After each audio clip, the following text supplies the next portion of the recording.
গেছিলাম বাড়ির জন্য বাজার করতে, তাড়াহুড়োতে ভুলে গেছি জল আনতে। তাই মিস্টার কোকোনাটের দোকান দেখে ঢুকে পড়লাম ওখানে।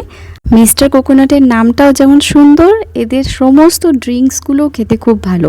মাত্র $5 থেকে এখানে স্টার্ট হয় আর কি, স্মল বিগ আপনি দুটো সাইজ পেয়ে যাবেন। বিভিন্ন রকমের শেক পাওয়া যায়, যেমন coconut sweet potato shake, signature coconut shake, coconut mango shake. আমরা অর্ডার করেছি একটা সিগনেচার কোকোনাট শেক।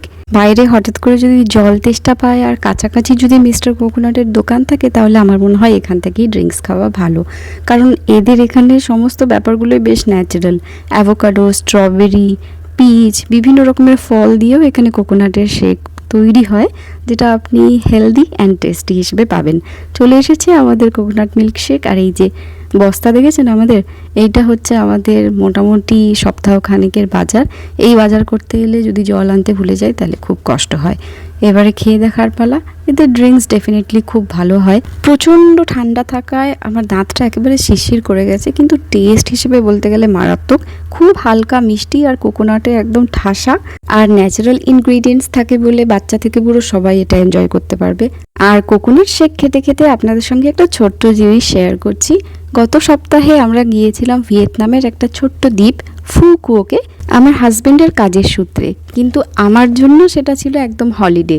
বেশ কয়েকদিন রান্নাঘর থেকে 100% ছুটি নিয়ে এত সুন্দর একটা জায়গা উপভোগ করলাম।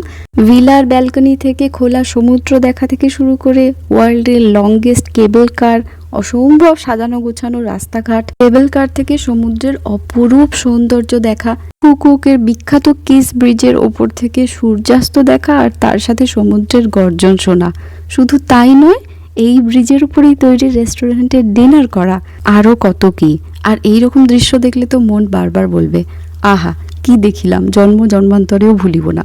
সমুদ্রের ধারে ফায়ার শো থেকে শুরু করে কিস ব্রিজের উপরের ফায়ার ওয়ার্কস, খাওয়া দাওয়া, হাসি ঠাট্টা, যোগা, গল্প, আড্ডা, আর ফ্যামিলির সাথে কাটানো ছোট ছোট আনন্দের মুহূর্ত যতটা পেরেছি আমি ক্যামেরাবন্দি করেছি। আর সব কিছুর ডিটেলস নিয়ে আমি আমার চ্যানেলে ব্লগগুলো আপলোডও করে রেখেছি। যদি কারোর ইচ্ছে হয় আপনারা অবশ্যই একবার চ্যানেলে গিয়ে ব্লগগুলো দেখে আসতে পারেন। স্ট্রেসফুল লাইফ থেকে কয়েকটা দিন একদম ছুটি নিয়ে যদি নেচারের মধ্যে একদম ডুবে যেতে চান, তাহলে আপনার ট্রাভেল ডায়েরিতে ভিয়েতনামের এই ফু কুয়োকের নামটা কিন্তু লিখে রাখতে পারেন। টুক করে একটু সময় বের করে বন্ধু বান্ধব বা ফ্যামিলির সাথে ঘুরে এলে চোখ আর মন দুটোই সার্থক।